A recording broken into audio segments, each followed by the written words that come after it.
All right, so today we're going deep on something a little different. Yeah, this one's pretty interesting.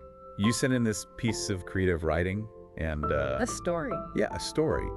And it's about being trapped in a maze, which I thought, okay, cool. But it's actually like a really powerful way to look at feeling stuck in life. Yeah. Yeah, absolutely. And what I found really interesting is that the story uses the maze as like a metaphor, right? For a mental state. Yeah, not a literal maze. Right. It's not like you're actually lost in a field of corn or a hedge maze or something. It's those invisible walls we kind of build in our own minds. Yeah, and they're made of all those doubts and fears that kind of keep us going in circles. Exactly. And the story actually describes the walls of this maze, like so vividly. Oh, yeah. It talks about them being made of like negative beliefs and limiting thoughts, all those things that hold us back. You know, it's interesting because when you think about a real maze, it's designed to disorient you. Totally. You lose your sense of direction, you go in circles. You get lost. And it's like, that's exactly what limiting beliefs do, right? They cloud our judgment, make us question ourselves, and we end up kind of like second-guessing our own path. And there was this one detail that really struck me. The story says that each dead end in the maze represents a fear you haven't faced yet.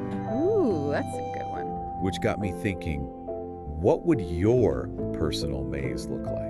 Oh, that's a good question for everyone listening, too. Right? What are those walls that you keep bumping into in your life? And if you were going to start tearing down that maze, where would you even begin? Like, which brick would you knock down first? I love that because there's this turning point in the story where the narrator suddenly realizes, like, wait a minute, Yeah. this maze is all in my head. It's a mental construct. Yeah, and that's when everything changes. It's that shift in perspective. Like, that's the moment when they take back control. And they don't just like wish it away, you know, they don't just sit there hoping the maze will disappear. Oh, I know. They literally start smashing those walls like brick by brick. Taking action. Yeah, it's not easy, obviously, but they're actively choosing to tear down the maze. And that's really what personal growth is all about, right? It's not passive. You can't just sit around and wait for things to get better.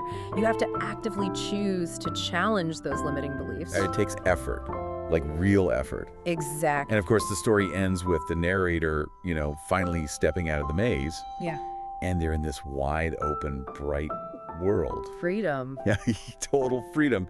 And it's such a powerful symbol, Yeah. you know, for the clarity and the sense of possibility you get when you overcome those mental obstacles. Totally. It's like a reminder that you're not destined to wander around aimlessly forever. Like, there's always a way out, even if it takes some, demolition work to get there. Yeah.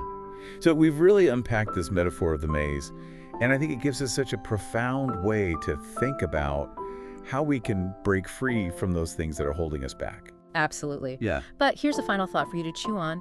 Imagine you've escaped your own personal maze. You're standing in this wide open space full of potential. What are you going to build there? What will your new landscape look like? It's deep. All right, until next time. See you then.